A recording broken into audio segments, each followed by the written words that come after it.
Assalamualaikum warahmatullahi wabarakatuh. Waalaikumsalam warahmatullahi wabarakatuh. Jadi di video kali ini yang merupakan podcast dari kelompok kami dari UPT SDN 060858, di mana podcast ini merupakan salah satu pemenuhan tugas dari mata kuliah perancangan dan pengembangan kurikulum. Nah, adapun yang akan kita bahas dalam podcast ini mengenai where to, di mana where to ini merupakan salah satu dasar dalam desain perancangan pembelajaran, dan where to ini juga digunakan dalam kegiatan pembelajaran. Tapi sebelum kita membahas apa itu where to lebih jauh, ada baiknya saya perkenalkan narasumber hebat yang sudah saya datangkan ini. Boleh dari pojok kiri. Baiklah, terima kasih Mbak Hendy. Perkenalkan, nama saya Gian APU Tagawa. Biasa saya dipanggil dengan Gian.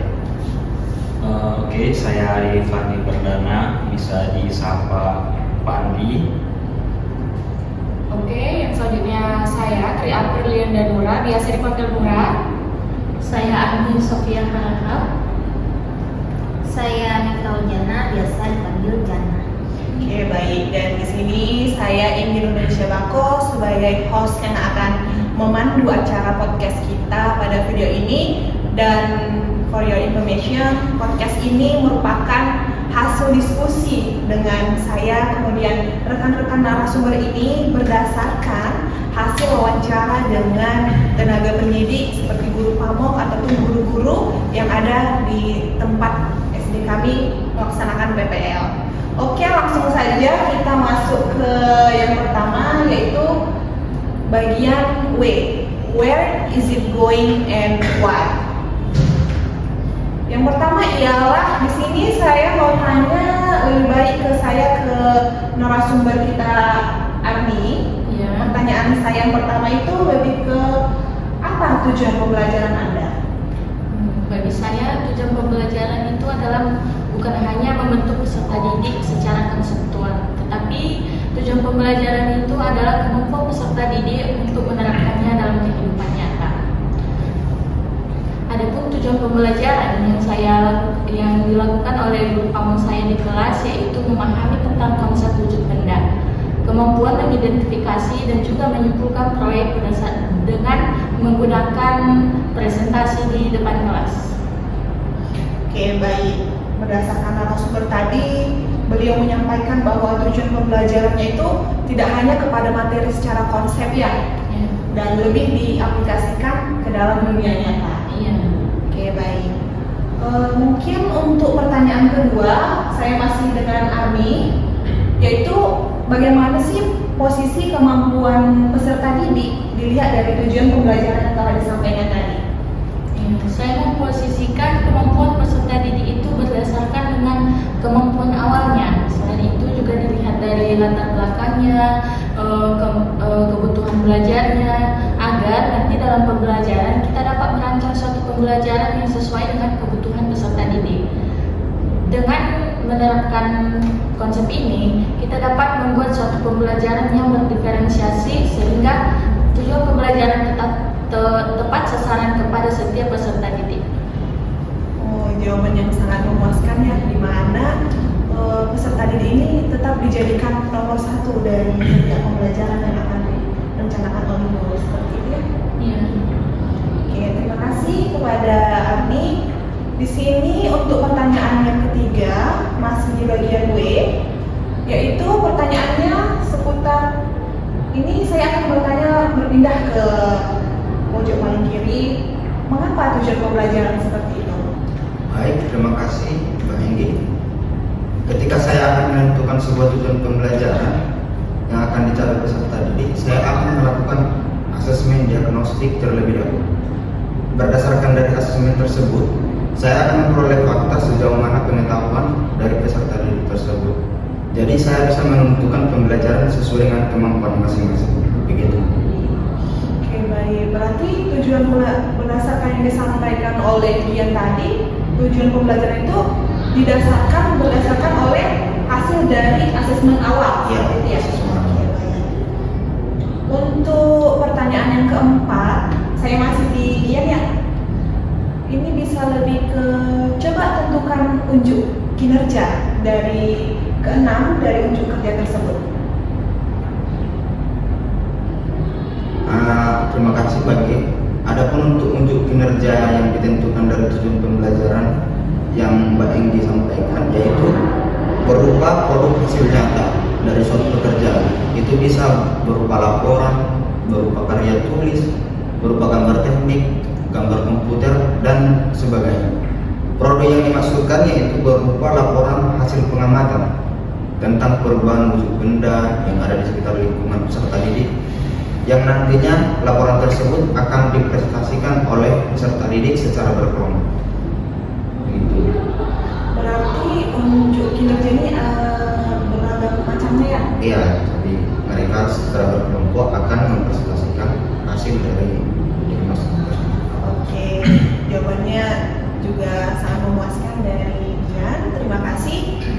Dan kita berlanjut kemudian ke H, yaitu hook the student.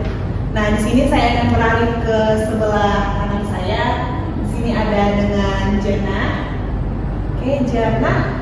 Di sini terkait dengan hook the student itu bagaimana sih caranya mengunggah pemikiran untuk melibatkan semua peserta didik dalam ide-ide besar dan melakukan unjuk kinerja tersebut? Sebelumnya untuk bisa mengunggah pemikiran peserta didik, tentunya kita harus bisa memancingnya. Memancingnya itu bisa kita dengan melakukan pertanyaan pemantik agar bisa mendorong mereka bisa berpikir kritis dan bisa menghubungkan materi yang kita bawakan dengan kehidupan mereka sehari-hari.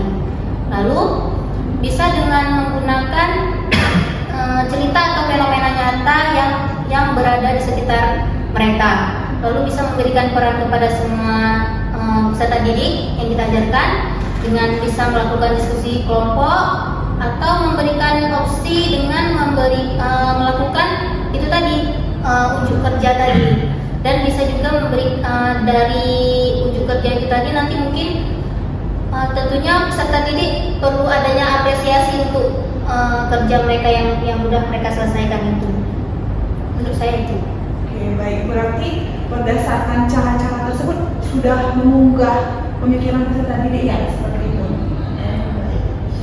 Dan untuk pertanyaan kedua, saya masih dengan Jana. Di sini situasi apa aja sih yang dapat melibatkan peserta didik untuk membuat ide-ide besar tersebut segera menarik, kemudian konkret, lalu sangat penting? Untuk situasi yang seperti itu bisa kita hubungkan dengan kehidupan sehari-hari seperti tadi saya katakan. Lalu dengan kita kaitkan dengan hal-hal yang sering mereka temui, misalnya di kehidupan sekolahnya, di kehidupan rumahnya. Lalu dengan bisa memunculkan situasi imajinatif atau visi yang nantinya bisa menarik, seperti mengajak siswa membayangkan imajinasi fiktif, lalu situasi eksperimen dan tantangan, karena kan seperti yang kita tahu anak-anak SD itu suka sekali kalau diajak melakukan sebuah tantangan. Itu. Baik, terima kasih. Jawabannya juga cukup menjelaskan untuk beberapa pertanyaan yang telah saya sampaikan tadi ya. Oke, ini terima kasih kepada Jana. Ini kita beralih ke narasumber selanjutnya. Di sini ada Nura. Kita berlanjut ke bagian E, yaitu explore, equip, dan experience. Nah, untuk yang bagian explore pertama ini, saya ingin bertanya kepada Nura terlebih dahulu. Itu bagaimana sih caranya peserta didik akan tetap terlibat dalam mengeksplorasi ide-ide besar dan pertanyaan penting? Baik, terima kasih Mbak Enggi.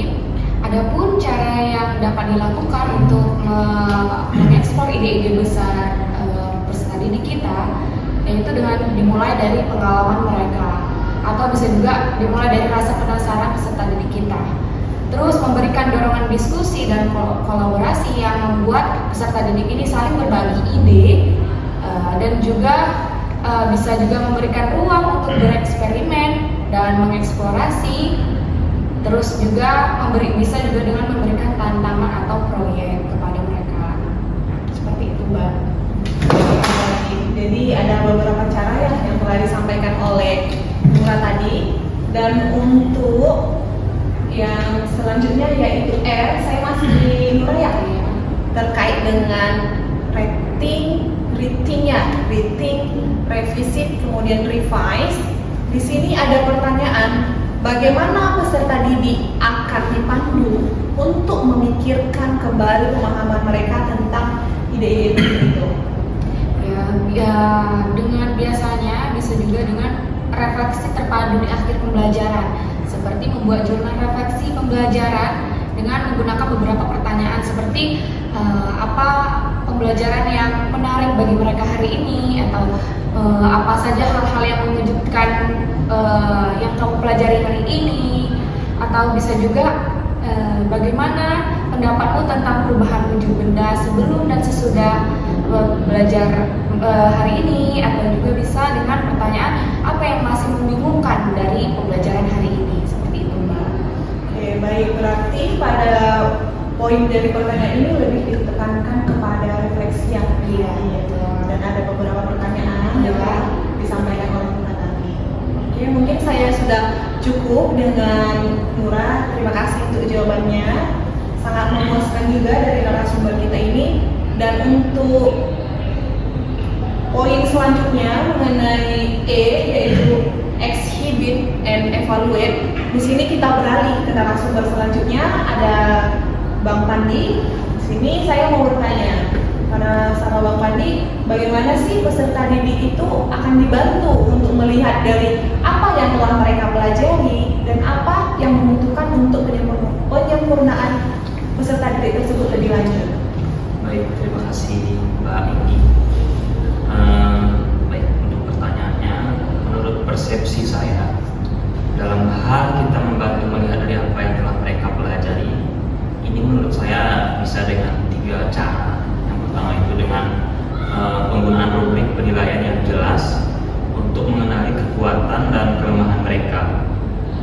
Yang mana rubrik penilaian ini dapat mencakup pemahaman konsep, keterampilan eksperimen, dan juga kreativitas dan juga kolaborasi. Kemudian yang selanjutnya yang kedua yaitu refleksi dan umpan balik berkelanjutan berupa pertanyaan refleksi terhadap peserta didik tersebut. Kemudian yang ketiga di sini yaitu penetapan tujuan perbaikan, yang mana ini untuk mengatasi kelemahan yang mereka temui dari peserta didik tersebut. Jadi berdasarkan ketiga poin ini tentunya akan sangat membantu untuk menyempurnakan lebih lanjutnya begitu. Oke, baik. Berarti ada 3 poin ya? Iya, betul. Oke, baik. Dan untuk yang selanjutnya kita beralih ke T, yaitu tailor to student. Di sini saya masih tetap dengan narasumber kita Bang Pandi. Di sini pertanyaannya, bagaimana sih mengakomodasi berbagai kebutuhan perkembangan gaya belajar, pengetahuan sebelumnya, dan minat dari peserta didik sambil tetap menjaga arah pembelajaran tetap pada tujuan pembelajaran? Boleh langsung dijawab, Bang? Oke. Tentunya ini dengan cara-cara yang konkret dan terstruktur untuk mengakomodasi berbagai kebutuhan dari peserta didik itu sendiri yang kita temui di dalam kelas begitu ya. Kemudian tanpa kehilangan fokus pada tujuan pembelajaran, yaitu dengan menetapkan tujuan pembelajaran yang sama, tapi kita tetap membiarkan jalannya pembelajaran yang beragam di dalam kelas gitu. Kemudian kita mengetahui juga latar belakang peserta didik sejak awal, dan juga pembelajaran berbasis proyek yang juga fleksibel, yang berdiferensiasi dalam cara menyajikan materi tersebut. Ini perlu kita lakukan dalam kelas begitu Mbak ini. Cukup banyak ya cara-caranya, dan itu sudah diimplementasikan dalam pembelajaran ya, Pak? Ya, ini sudah diimplementasikan kemarin siklus pertama pembelajaran di sekolah SD 0608 di Medan Tembung. Oke, baik. Di sini kita beralih ke bagian terakhir, yaitu O atau organize. Sini pertanyaannya masih tetap Bang Pandi ya. Pertanyaan terakhir, pengalaman belajar apa yang paling baik sehingga dapat mengembangkan dan memperdalam pemahaman peserta didik? Oke. Ini tentunya jawabannya sangat luas, tapi di sini saya coba jadikan lebih singkat dan saya jadikan menjadi beberapa poin gitu. Yang pertama itu menurut saya pembelajaran yang nyata dan juga bermakna. Kemudian yang selanjutnya itu aktif melibatkan tangan, pikiran, dan hati. Artinya di sini kita tidak hanya menjadi guru yang monoton di satu tempat, tapi kita harus bergerak, mengaktifkan segala proses pembelajarannya begitu, biar tidak monoton ketika peserta didik mengikuti proses pembelajarannya. Kemudian yang selanjutnya itu mendorong siswa berpikir tentang apa yang mereka pelajari. Setelah kita memberikan materi, kita mendorong juga agar mereka berpikir secara pribadi tentang apa materi yang akan mereka pelajari, apa pentingnya materi tersebut dalam proses belajar tersebut atau di luar daripada proses belajar tersebut.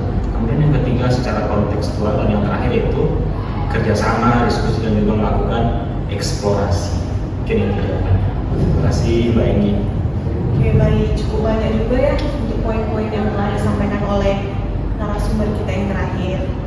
Nah, di sini semua dari bagian dari where to tadi, where to framework itu sudah dikupas secara tuntas oleh pemateri-pemateri atau narasumber debat kita ini, dan mungkin itu saja podcast yang bisa saya sampaikan dan rekan tim di sini. Seperti itu podcastnya. Kalau ada kata yang salah, saya selaku host dalam podcast ini saya mohon maaf, ataupun ada kesalahan dari para narasumber saya wakilkan mohon maaf, dan atas perhatian dari rekan-rekan atau teman-teman yang menonton podcast ini saya ucapkan terima kasih. Wassalamualaikum warahmatullahi wabarakatuh.